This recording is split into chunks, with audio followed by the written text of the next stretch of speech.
Muchísimas gracias, buenas tardes a todos. Creo que en honor al tiempo, pues vamos a empezar esta charla de lo que es tecnologías de perforación, junto con mis compañeros Juan y Anabelita.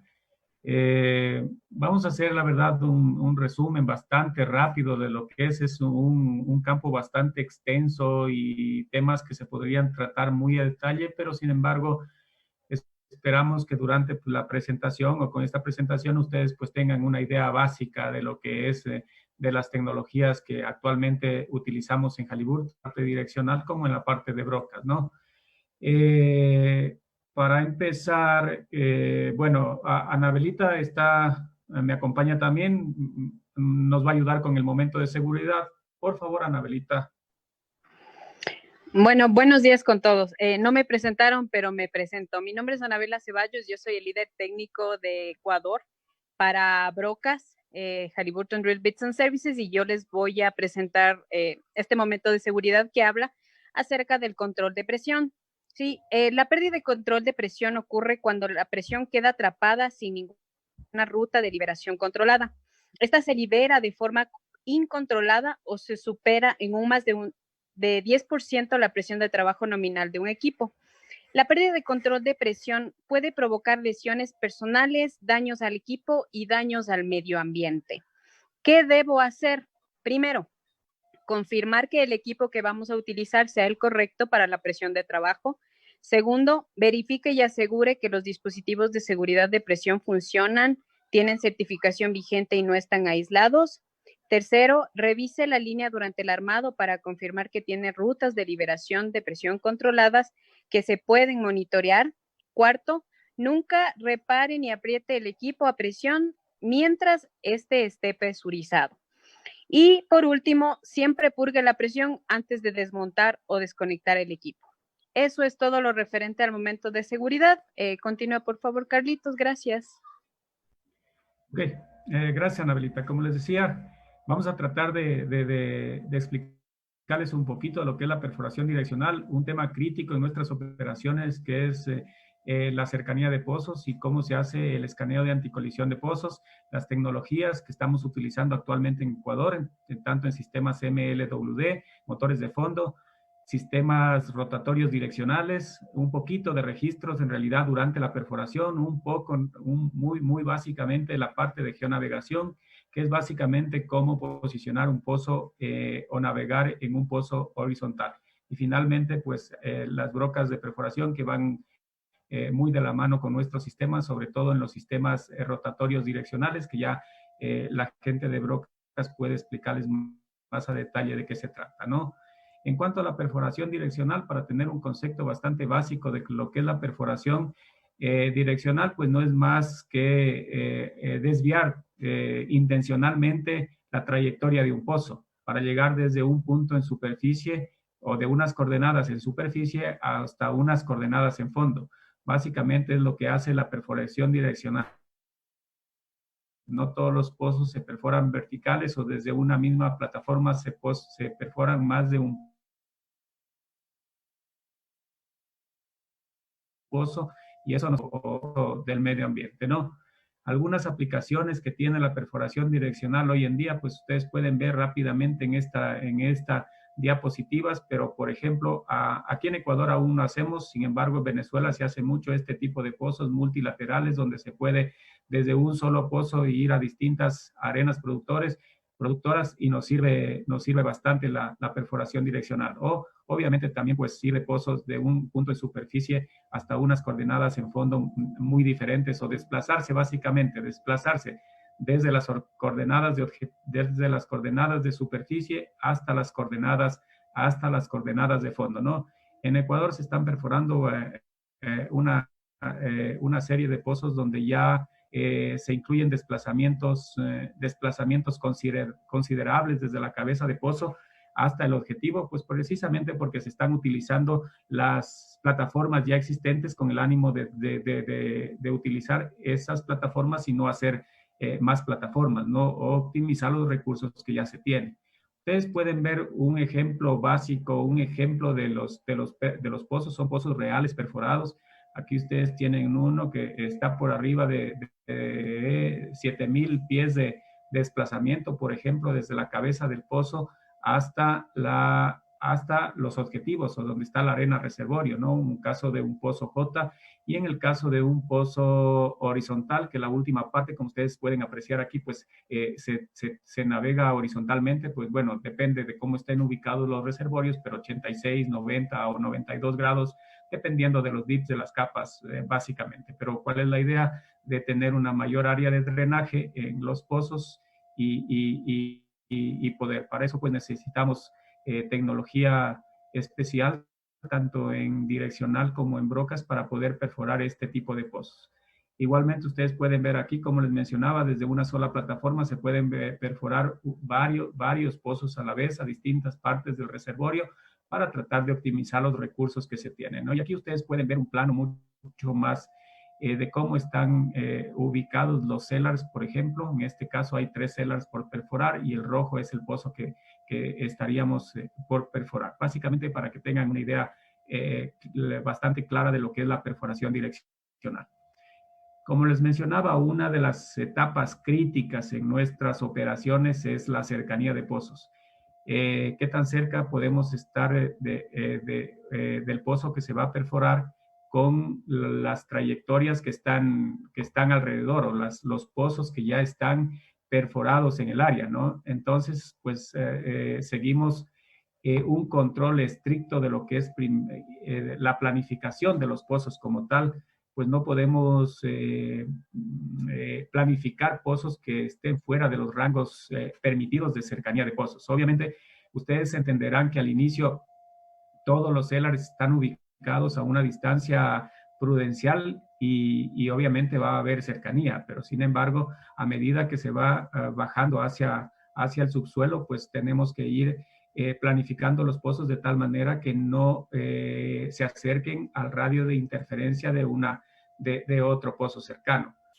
Aquí ustedes pueden ver, como les mencionaba, todo el control cercanía de pozos o anticolisión de pozos, como le llamamos, todo empieza desde la planificación del pozo, ¿no? Si planificamos un pozo ya muy cercano al otro, pues las probabilidades de colisionar son muy altas. Entonces, la planificación es un punto medular dentro de la planificación y lo que se hace es que, como digo, cada pozo que se planifica no esté dentro del radio de interferencia o del elipse de incertidumbre de los pozos que ya están perforados, ¿no? Para eso se tienen ciertos criterios básicos dentro de ingeniería que en realidad explicarlos en este momento pues llevaría mucho tiempo y la idea es pues que tengan ustedes una idea básica de cómo están los pozos, ¿no? Esto ustedes pueden ver en la parte inferior derecha pues cómo van los pozos. No solo hay pozos desde una plataforma, sino que pueden venir pozos de otras plataformas a ese lado del reservorio. Así que hay que tomar en cuenta pues todos los pozos que se tienen perforados en el área para poder perforar el pozo. Ya en lo cuanto se refiere a tecnología direccional, pues básicamente nos vamos a centrar en la tecnología que tenemos hoy en día, que son los sistemas rotatorios direccionales. En el caso de Halliburton tiene Halliburton Sperry tiene dos tecnologías, la push the bit y la point the bit, y obviamente los motores que no se han dejado de usar, que Ecuador se perfora sobre todo las fases iniciales con motores de fondo que son de vena ajustable, y obviamente el MWD, que es básico para medir inclinación y dirección del pozo, ¿no? Un poquito para entender los ensamblajes de fondo, los VHAs por sus siglas en inglés, como ustedes pueden ver, pues puede ser un VHA de lo más simple, tener una broca y estabilizado básicamente con un estabilizador, 2 estabilizadores o 3 estabilizadores, drill collars o heavyweights, o ya ir a sartas mucho más complejas donde broca, sea motor de fondo, sea sistema rotatorio direccional, estabilizadores de sarta para control de trayectoria, sistema LWD. Aquí se puede incluir tantas herramientas LWD, se necesite geología para caracterizar su reservorio. Dentro de esos pues está gamma, resistivos, nucleares, sónicos, resonancias. El MWD, que es básico para medir inclinación del pozo, y bueno, el resto de tubería, que como ustedes conocen, pues tubería como heavyweight o tubería pesada de perforación, martillo, que es importante en el caso de que existan problemas de atrapamiento de sarta, pues para poder liberar de la sarta, y ya continuamos con la tubería de perforación. Como les mencionaba, un ensamblaje puede ser tan sencillo o como tan complejo como se requiera para caracterizar el reservorio. Aquí ustedes pueden ver un esquema bastante bueno de todo lo que se podría utilizar. Por ejemplo, aquí los sistemas rotatorios direccionales tienen una ventaja, que tienen un sensor de gamma, de registros gamma a 4 pies de la broca, ¿no es cierto?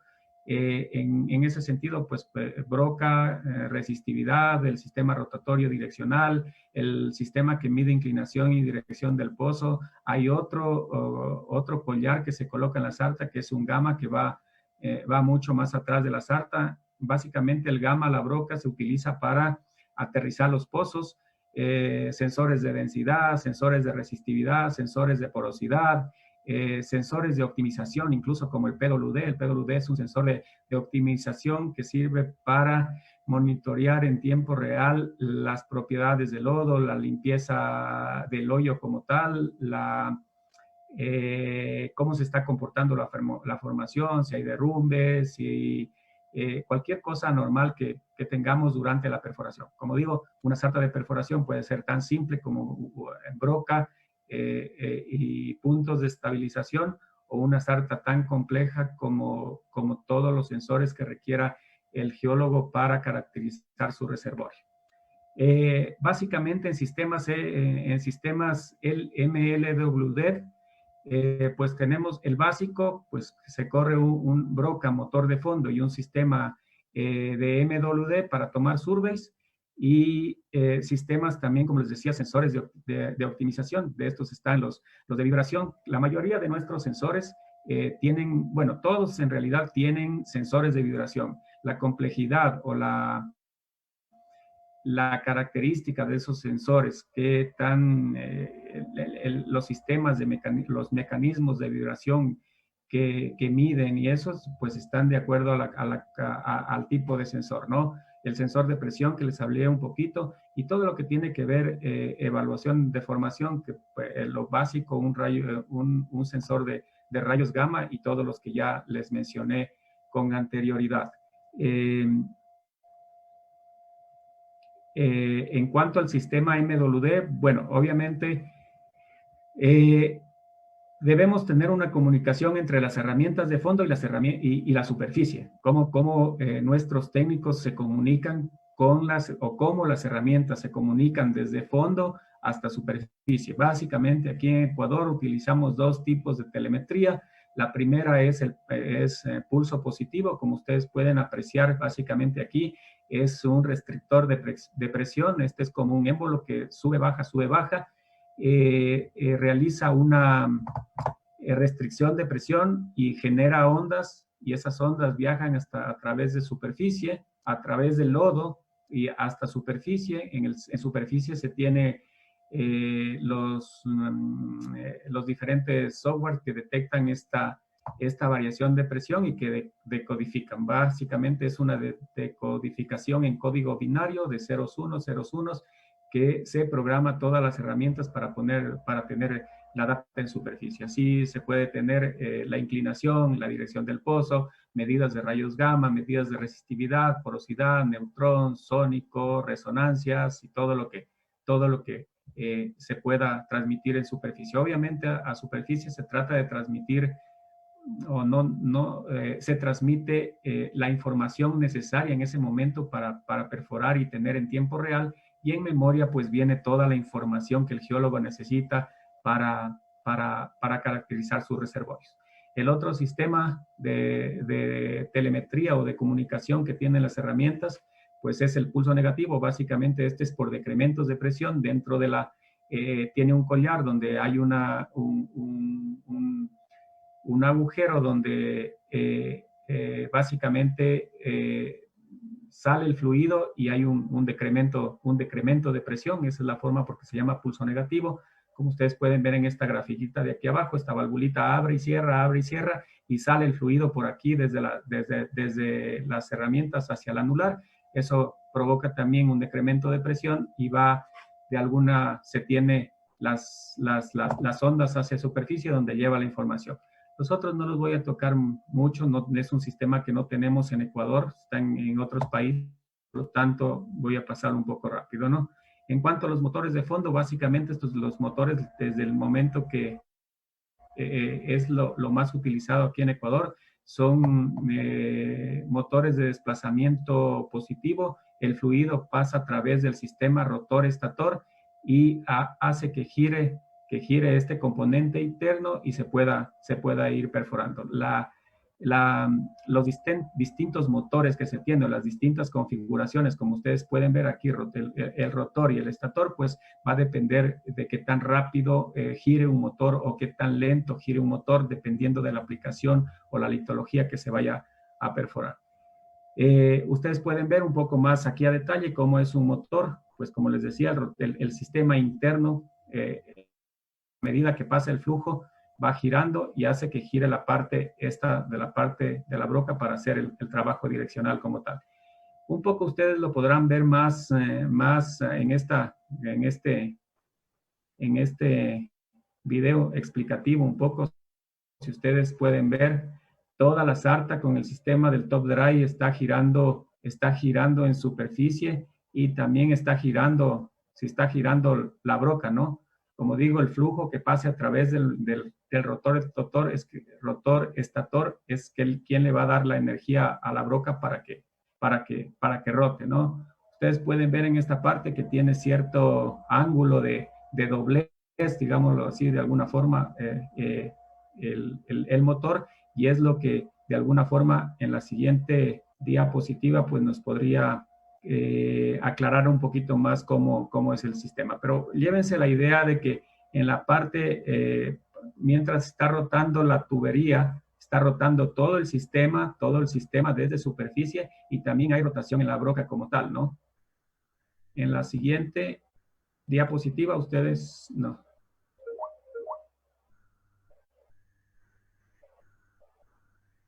Bueno, creo que no está no está la siguiente diapositiva, así que era un poco. Pasamos entonces a revisar un poco lo que son los sistemas rotatorios direccionales. Como les mencionaba, Halliburton tiene dos sistemas, el Point de Beat, que es el sistema, el nombre comercial es GeoPilot. Hay GeoPilot 5000, GeoPilot 9600, 7600, 5200, son de acuerdo a los diferentes diámetros de hoyo que se perfora. Y el último, que es el iCruise, que es el nombre comercial iCruise, que es el Push the Beat, nueva tecnología. La estamos implementando aquí en el Ecuador. La vamos a implementar, de hecho, en unos 10 días aproximadamente. Esta es relativamente nueva, pero tecnología relativamente nueva, sin embargo, muy ya aprobada en Argentina, en Colombia, y con bastante éxito. Más que nada, y una de las cosas importantes es que estos sistemas trabajan en conjunto con la broca, ¿no? Tanto el sistema GeoPilot como el sistema iCruise se desarrollaron, las brocas que se desarrollaron están adecuadas para el sistema como tal. La idea es que estos dos sistemas trabajen juntos para poder asegurar los trabajos con éxito, ¿no? Más adelante, pues, Anabelita les explicará un poco de las brocas como tal. Aquí ustedes pueden ver un poco cómo funciona el primer sistema, el Point de Beat. Ese es el GeoPilot y los diferentes diámetros que tenemos. Ustedes pueden ver que este es un sistema que todo el tiempo está girando, ¿no? Que está rotando. Aquí en Ecuador, pues por la capacidad de los taladros, se puede rotar hasta 130 RPM. Esa es la capacidad de los taladros que tiene. Sin embargo, pueden rotarse a RPMs mucho más de 120 RPM, ¿no? básicamente este sistema lo que hace es deflectarse internamente y orientarse hacia la dirección o hacia el lado que se quiera llevar el pozo como tal. Si ustedes ven un poco, la camisa externa gira lentamente. La idea es que esta camisa externa con estos rollers que ustedes ven aquí se van pegando, no pegando a la formación para no malinterpretar el término, pero se van ajustando a la formación para de alguna forma ir deflectándose el geopilot como tal, ¿no? Básicamente algunas de las características pues, que tiene este sistema es la baja tortuosidad que se hace a lo largo de la trayectoria, un hoyo bastante de buena calidad, a diferencia de los motores de fondo, pues sí hace una trayectoria con un poco más de tortuosidad. Sin embargo, los sistemas rotatorios direccionales pues tienen una mayor ventaja en este sentido. Como les mencionaba, la ventaja de este sistema es que tiene incluido un gamma simutal a la broca, a 4 pies de la broca, y esto pues se utiliza mucho para aterrizar pozos y navegar pozos, ¿no? Ustedes saben que los pozos horizontales pues se los debe aterrizar a cierto PVD o aterrizarlos en el reservorio como tal, y básicamente se utiliza este gamma que hay a la broca para antes del gamma que está al final en la sarta, pero está como a 30 o 40 pies. En cambio, la ventaja de este es que está a 4 pies y puede de alguna forma anticiparse el geólogo a la entrada del reservorio, ¿no? Tiene un buen control direccional. Esa es la idea, de que a medida que se vaya perforando la trayectoria, pues este pueda ir orientándose en la dirección que quiera, en la dirección de la trayectoria planificada, básicamente, ¿no? Son herramientas que ya, pues, de última tecnología, que están, incluso estos tienen sensores de vibración dentro de las herramientas. Obviamente, todas las herramientas dentro de la perforación direccional están sujetas a mecanismos de vibración. La idea es ir tratando de identificar los mecanismos de vibración que se evidencian durante la perforación e irlos mitigando de alguna forma. Para eso nuestros ingenieros de campo pues tienen ciertas reglas donde bajar RPM, subir peso, bajar peso y ese tipo de que se puede, prevenciones que se puede tomar, ¿no? Sí, básicamente eso es el sistema. Aquí, en este video es bastante explicativo para que ustedes puedan entender un poco el sistema rotatorio direccional del GeoPilot. La verdad está en inglés, pero es bastante explicativo, ¿no?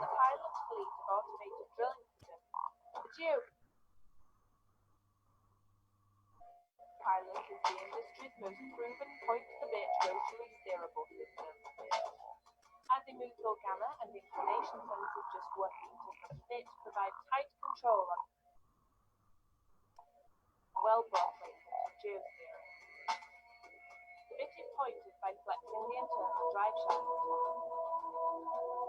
The advanced geospan downlinking system provides total control while on-bottom drilling without interrupting the drilling process. The shaft is flexed using a pair of eccentric rings controlled by a gear and deflection. This design is capable of over 12,000 possible settings, generating up to 6 degrees per 30 meter dogleg, and makes the GeoPilot virtually immune to formation sensitivity. The system is designed to exploit the proven benefits of extended gauge width, low wellbore friction, improved hole cleaning, low vibration, and long fit life. This makes the GeoPilot ideal for drilling extended reach wells and ultra-long horizontal sections through the reservoir for maximizing. Como ustedes pudieron ver, el principal mecanismo de funcionamiento del GeoPilot pues es una deflexión interna del GeoPilot y puede irse orientando en la dirección de la trayectoria planificada, ¿no?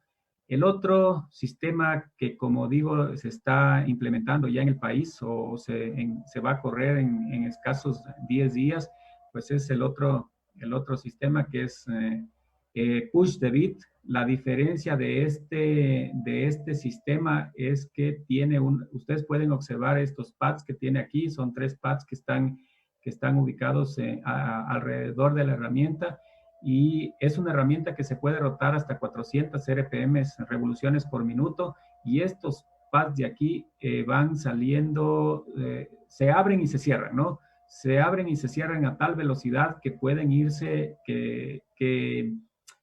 imaginemos que vamos a 270 grados, por ejemplo. El pozo tiene una dirección, un azimut de 270 grados. Entonces, estos pads lo que hacen es ir orientando la herramienta mientras va rotando, todo el tiempo va a ir rotando. Como digo, aquí en el Ecuador se utiliza 130 RPM por minuto porque eso es lo que da los taladros.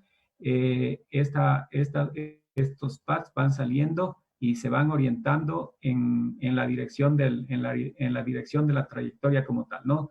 ¿Cuáles son las ventajas que tiene este sistema como tal? También tiene bueno, es una tecnología mucho más avanzada, ya incluye también un gamma la broca, incluye un control de inclinación y dirección que antes el GeoPilot, por ejemplo, no tiene control de dirección del pozo, solo tiene control de inclinación del pozo a 4 pies de la broca. En este caso, el iCruise como tal, aparte del gamma simutal que tiene en la broca, a 4 pies de la broca, pues tiene un sensor que monitorea inclinación y dirección del pozo. Entonces, el iCruise en todo momento puede irse orientando hacia la dirección del pozo que se está perforando o en la dirección de la trayectoria que se requiere perforar, ¿no?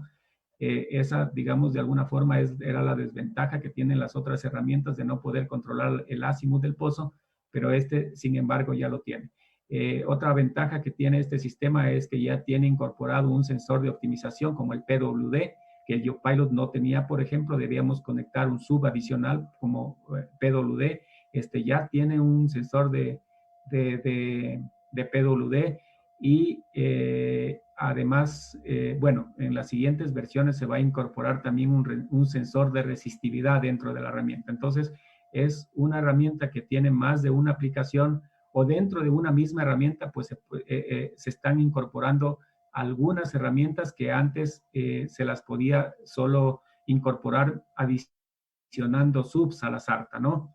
Entonces, ¿cuál es la idea de este tipo de tecnología? Pues reducir el tiempo de los pozos. Hoy en día, perforar tan rápido como se pueda, pues obviamente dentro de los parámetros que se pueda mantener la estabilidad del pozo, colocar el pozo en el TBD. En el caso de un pozo horizontal, pues el geólogo necesita que se coloque el pozo exactamente en el reservorio o en el TBD que él tiene planificado. La perforación es mucho más rápida, como les decía, puede rotar, este sistema como tal puede rotar a 400 revoluciones por minuto, se puede colocar 65,000 libras de peso sobre la broca, tiene algunas ventajas como tal, pero lo más importante para que ustedes se lleven en la idea es que estos pads de aquí, lamentablemente no conseguí un video para que sea más explicativo y el entendimiento del sistema como tal, pero estos pads, como digo, salen, imaginemos que está rotando 400 revoluciones por minuto, pues en 400 revoluciones por minuto, estos pads se abren y se cierran tan rápidamente como en 400 revoluciones por minuto puedan abrirse y cerrarse, ¿no? Básicamente, como les decía, tiene el control direccional que tiene, que ya no hay por ejemplo, en este sistema, no hay necesidad de colocar el MWD, que es el que mide la inclinación y la dirección, sino que este sistema ya tiene incorporado un sistema que mide inclinación y dirección en todo momento. Bueno, de la broca más adelante Anabelita y mis compañeros se encargarán de hablar, pero básicamente estos dos sistemas funcionan juntos y el desarrollo de la broca como tal fue pensada precisamente en el iCruise para que haya se complementen los dos sistemas, ¿no? Como les mencionaba, ya es un sistema que se ha perforado en Colombia, en Perú, en Colombia, en Argentina, con bastante éxitos. En los países árabes ya lleva tiempo corriendo y pues es la tecnología que se utiliza. Y un poco de la perforación de registros, la verdad no vamos a ahondar muchos en estos temas, pero toda la información que en tiempo real pueda tener el geólogo para ir caracterizando sus reservorios. Una de las ventajas es que como se está registrando mientras se perfora, pues la invasión es muy baja o es casi nula y pues se puede utilizar en pozos de alta complejidad, alto ángulo, horizontales y esto. Los sensores que se colocan, pues depende de cada una de las operadoras qué información necesita recabar, pero básicamente empieza de rayos gamma, resistividad, porosidad, densidad, sónico, hasta sónico es lo que hemos corrido en Ecuador, ¿no? El resto como presión de formación o resonancia magnética no se corren en Ecuador, se corren en países como Noruega, en Colombia también, en Brasil, algo más cercano, en Brasil se corre toda esta información. Sin embargo, en Ecuador, pues más se utiliza hasta sensores acústicos, ¿no? Y un poquito de geonavegación, como digo, es un tema bastante amplio para tratar, pero sin embargo ustedes pueden tener una idea bastante clara qué es lo que hace geonavegación. Tenemos un grupo de geólogos que nos ayudan. Hay un equipo de gente especializada en geología, sobre todo, y la idea es, pues, posicionar el pozo dentro de la zona, dentro del reservorio o la zona que va a producir, ¿no? Y para eso, pues, obviamente se utilizan todos las bondades que tienen los registros eléctricos como mientras se perfora, como para poder determinar qué tan cerca del tope o qué tan cerca de la base estamos en el momento de perforar, ¿no? Pues la idea que cuando se va perforando, pues uno puede puede ir también dentro del reservorio o dependiendo del dip de las capas o cómo estén ubicadas las capas, pues uno se puede salir por arriba o puede salirse por abajo y después entrar al reservorio es bastante complicado, ¿no? Entonces ese es el soporte que nuestros geólogos les dan en tiempo real a las operadoras para tratar de que la mayor parte, o mejor dicho, 100% estén como tal. Ustedes pueden ver un poquito más aquí, pues esto ya es un análisis mucho más a detalle de tomar todos los registros de los pozos que hay alrededor, las trayectorias, las superficies que se tienen, las sísmicas, y todo integrar en un solo modelo e identificar cuál es la zona en la que se va a navegar, ¿no es cierto? Pueden ver ustedes un poco más a detalle, pues los registros, esto es un modelo ya una modelación que se hace para ver las capas que se va a atravesar y dónde se va a navegar el pozo. Y este ya es un ejemplo de lo que es navegar un pozo, ¿no? Como les digo, con todas las herramientas que se tiene en fondo, con la información que se dispone desde las herramientas, pues se va haciendo los cálculos de las capas superiores, de las capas inferiores, para tratar de que el pozo siempre vaya dentro del reservorio o dentro de la zona productora como tal, ¿no? Eso de mi parte, como les digo, pues es una charla bastante rápida y son temas muy amplios de tratar, ¿no? En una hora, pues se necesita bastante tiempo para tener una mayor comprensión de lo que todo lo que significa la perforación direccional. Sin embargo, creo que pues tienen la idea básica de qué herramientas se utiliza, los sistemas que estamos utilizando. Y en ese sentido, en ese orden de ideas, pues mis compañeros de brocas, pues les van a explicar la parte por qué las brocas es un elemento esencial dentro de la SARTA y por qué van de la mano con nuestros sistemas direccionales. Eso de mi parte, no sé si hay preguntas o las preguntas las dejamos para el final.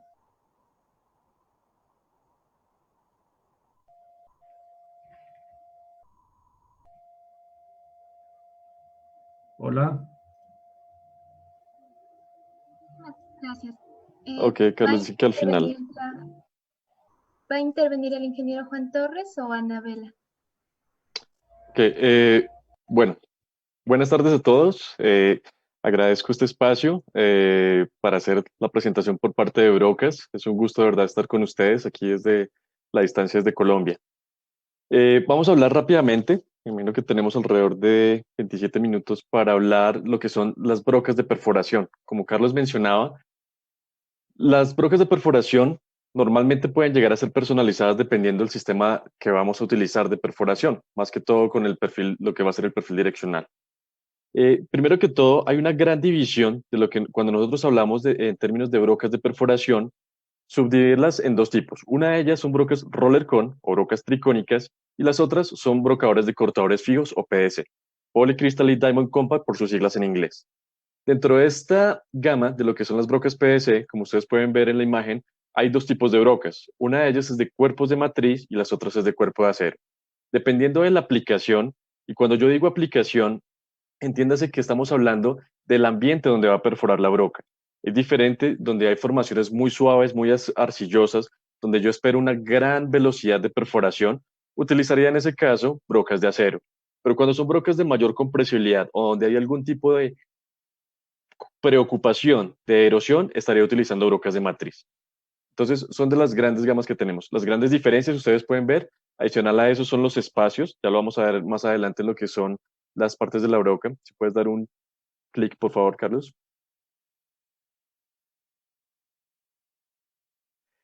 Dentro de lo que son las partes, eso es algo muy general, ya que dentro del mismo diseño de las brocas hay más subpartes o más elementos. Básicamente, y en términos generales, nosotros lo ubicamos en términos de lo que es el perfil, que igual también ya lo vamos a hablar más adelante, pero el perfil es esa línea donde estamos ubicando los cortadores. Tenemos la parte del calibre, el cual también es un tema que cada día ha sido más discutido porque esto me puede beneficiar en lo que es la calidad del hueco. Es la parte de lo que es el calibre. Puede ser calibres cortos para tener una mejor direccionabilidad o calibres más largos, que eso me puede ayudar a mejorar la calidad de hueco, pero a su vez puede llegar a limitarme un poco en lo que es la direccionabilidad del pozo. La ranura del acople, o es donde yo pongo simplemente la llave o el bit breaker para darle todo el torque a la broca y poder ajustarla al elemento que venga arriba, al motor, al nervio stabilizer, lo que tengamos.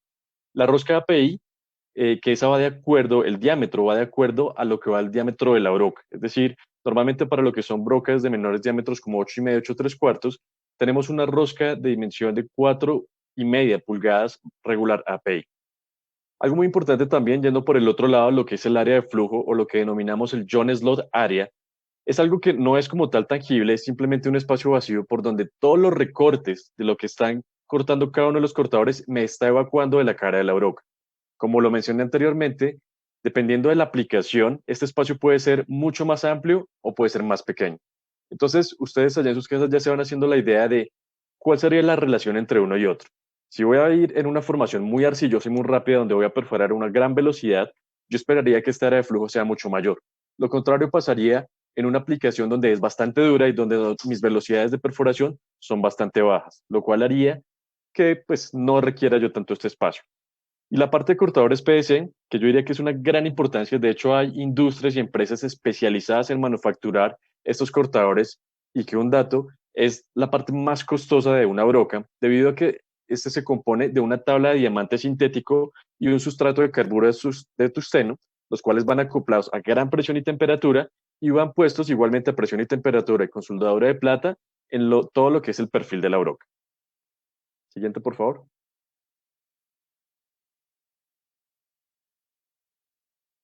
Gracias, Carlos.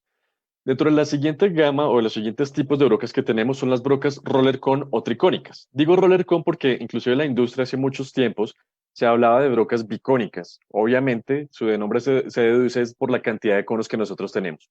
Lo más típico y más común son brocas tricónicas, como su nombre lo dice, está compuesto por 3 conos.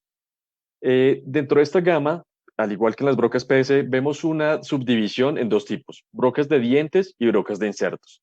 De la misma manera que nosotros hacemos una evaluación de la aplicación, es decir, el ambiente donde yo voy a utilizar estas brocas, es la misma razón con la que yo voy a utilizar brocas de dientes o brocas de insertos. Estas brocas de dientes, en el cono, como ustedes pueden ver, el diente está maquinado de la misma manera que se está maquinando el cono. Es decir, es una proyección más alta y es del mismo material del cono. Por lo cual, esto yo lo utilizo más que todo en formaciones que son más rápidas o de menor dureza, como una arcilla.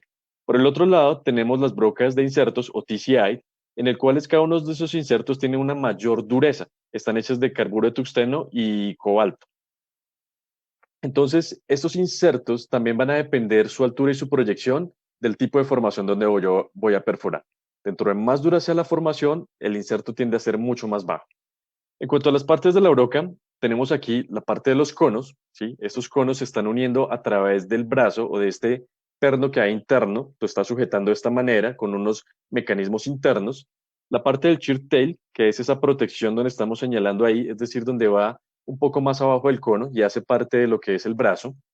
La costura de la suelda es esta unión que tenemos porque estas brocas roller cone son básicamente tres patas que están unidas, están soldadas y donde se les pone el cono con una presión donde vienen internamente unos rodamientos y unas balineras que hace que el cono se sujete. La rosca PI igual dependiendo del diámetro de lo que es la broca, al igual que las brocas PS.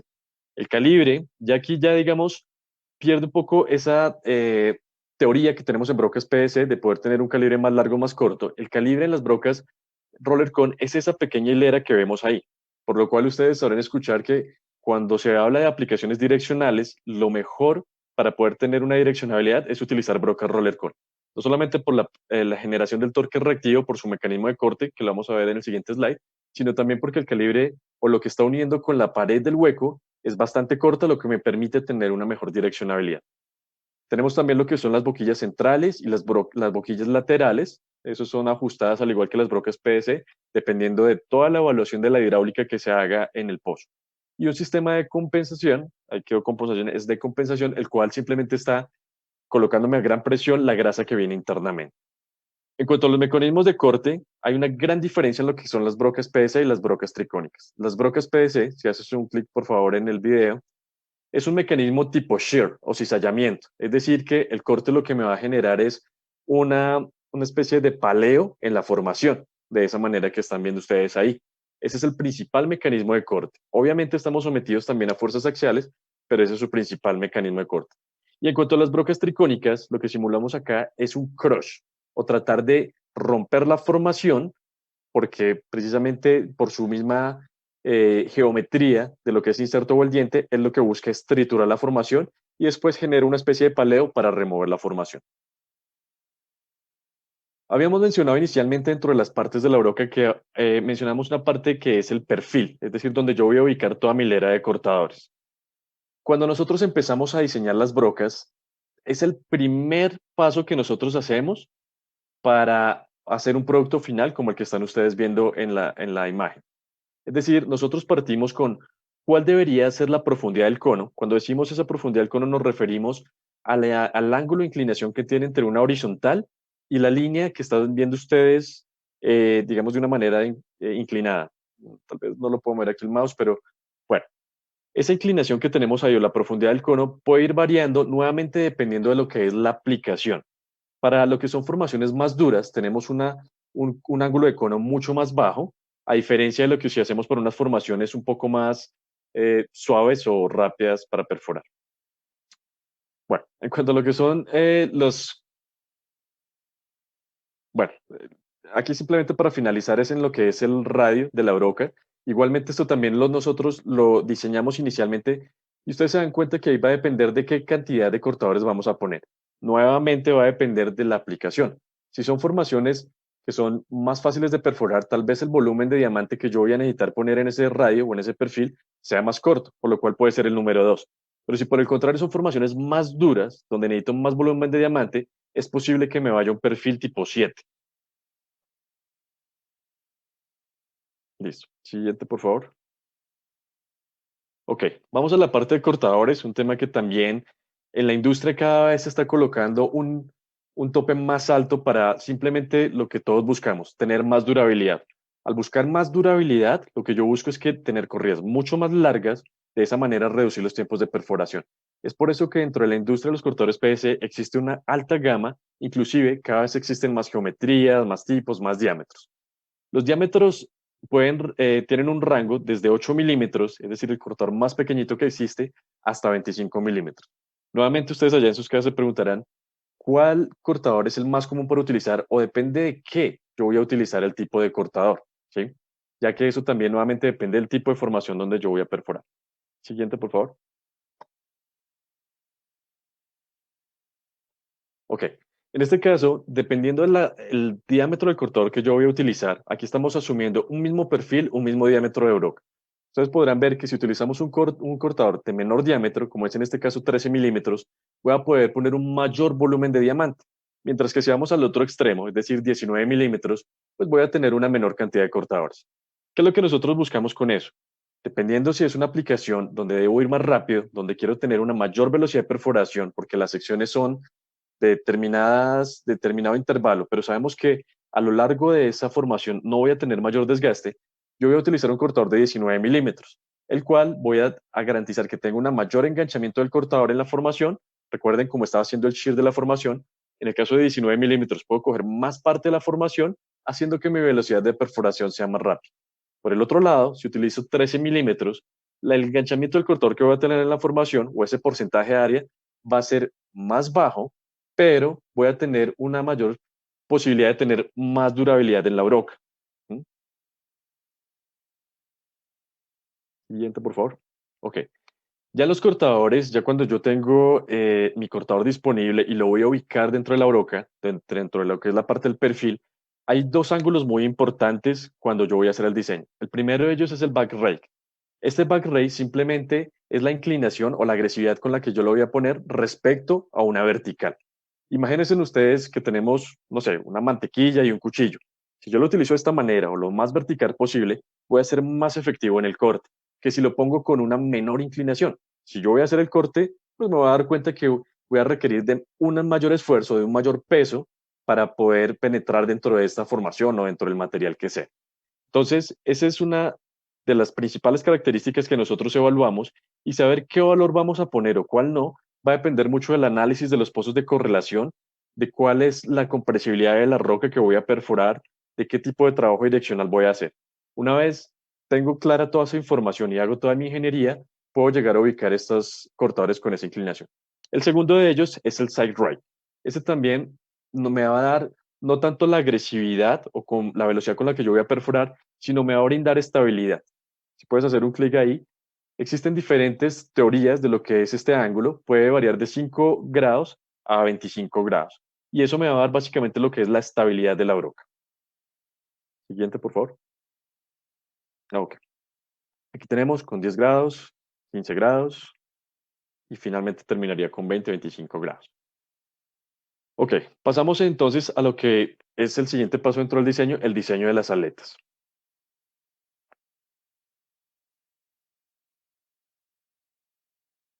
Dentro del diseño de aletas, lo primero que nosotros evaluamos es qué número de aletas voy a utilizar. Al igual que el mismo concepto, el diámetro del tamaño del cortador, yo tengo una guía, lo que me va a decir, si tengo menos aletas, puede ser más agresiva, pero menos estable, pero si por el contrario yo tengo un mayor volumen o un mayor número de aletas, puedo tener una mayor durabilidad y una mayor estabilidad. Ahora, todos se preguntarán también, bueno, ¿por qué en este caso yo selecciono una broca a la otra? Lo mismo que hemos venido hablando, por la velocidad de perforación que yo voy a utilizar. Si es una formación muy suave, voy por 4 aletas, lo cual voy a tener una área de desalojo mucho mayor, pero por el otro lado, si yo tengo un mayor número de aletas, lo más probable es que lo voy a utilizar en una formación de mayor compresibilidad, donde inclusive el hecho de tener más aletas, puedo poner mayor número de cortadores, lo que me genera mayor durabilidad y estabilidad.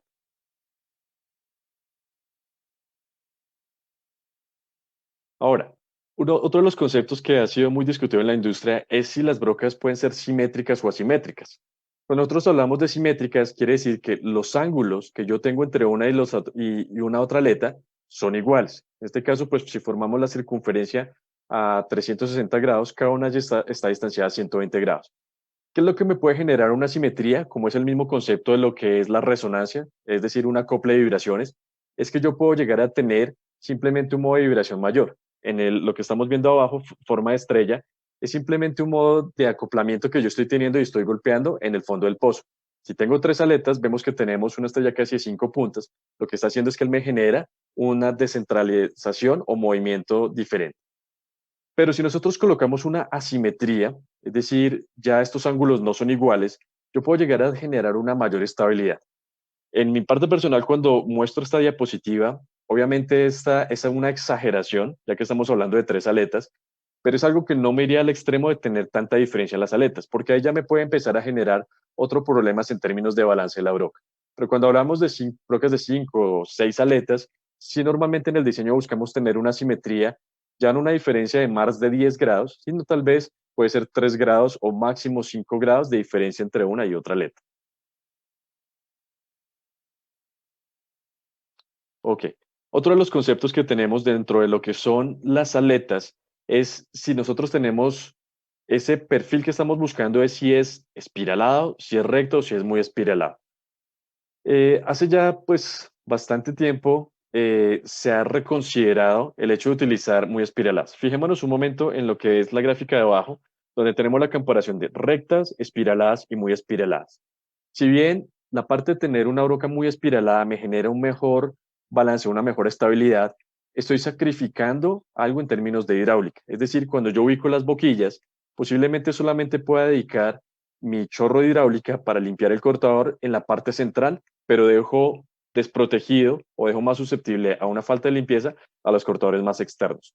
Por el otro lado, cuando tengo una aleta demasiado recta, si bien tengo una mejor limpieza, ubico el chorro y él está cubriendo todos los cortadores, puede llegar a ser más agresiva y a generarme ese tipo de movimientos que se está viendo en el video. Es decir, puedo también llegar a tener una descentralización del eje de lo que es toda la sarta y haciendo que la broca golpee. Entonces, llegamos a un punto de equilibrio que es relativamente espiralada. Sin embargo, últimamente en la industria se ha buscado más entre rectas y espiraladas, un intermedio entre las dos, como un buen diseño que me permite cubrir hidráulica y una buena estabilidad de la broca.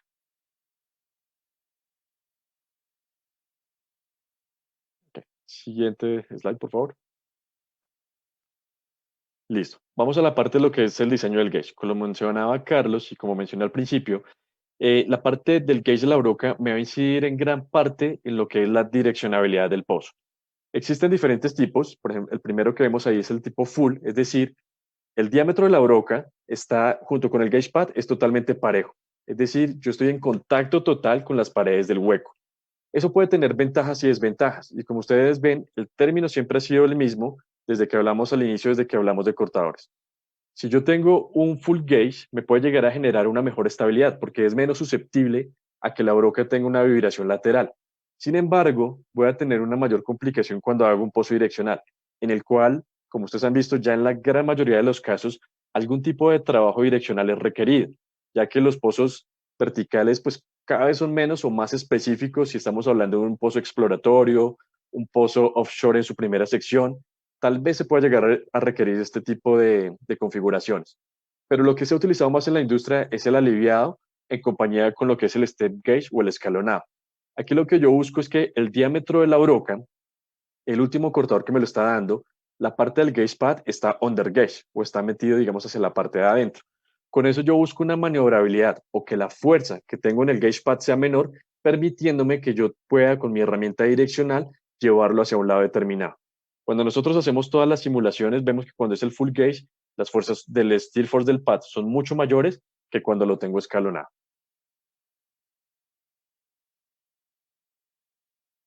Siguiente, por favor.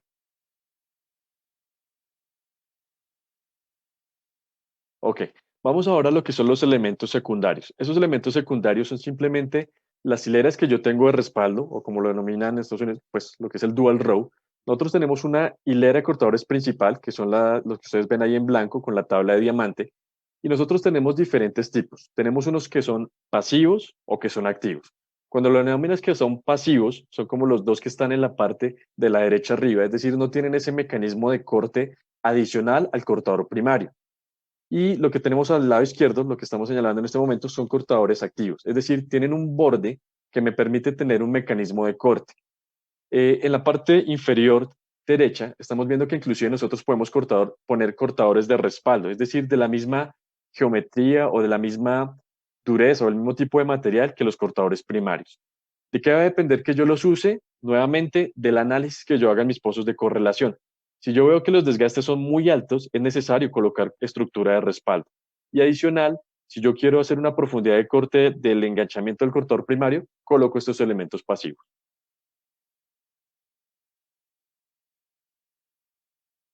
Ok, vamos entonces a algo de lo que denominamos lo que es balance de fuerzas y energía.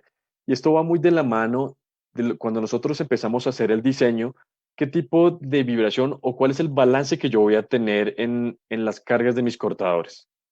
Algo que nosotros podemos llegar a ver, si bien no tenemos la misma electrónica que una herramienta direccional, pero es algo que llega a tener algo de ciencia en el sentido de cuando yo estoy haciendo el diseño, cada uno de los cortadorcitos que yo estoy ubicando va a tener una menor o una mayor carga.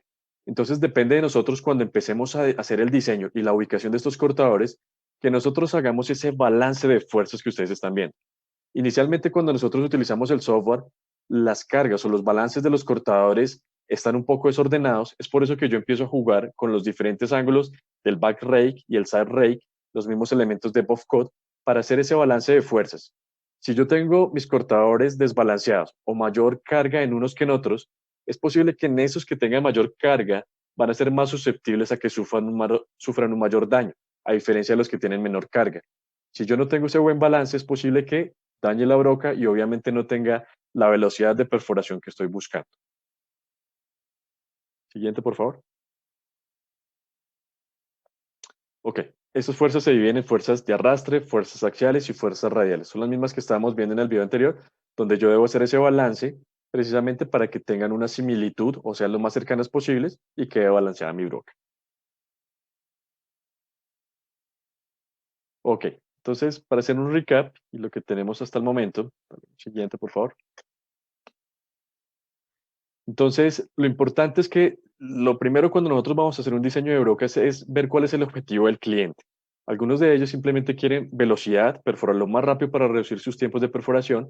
Por el otro lado, podríamos requerir o se podría requerir mayor durabilidad. Es decir, no quiero tanto que seamos veloces, sino simplemente tener mayor dureza para hacer menos viajes por cambio de broca debido a un daño prematuro.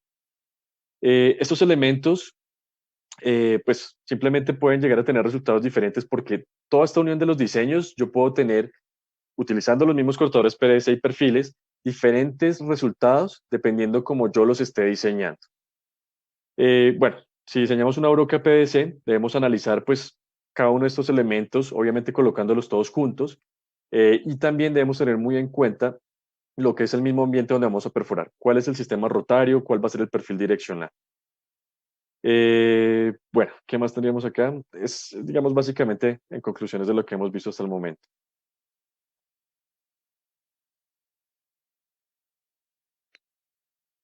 El siguiente clip, por favor.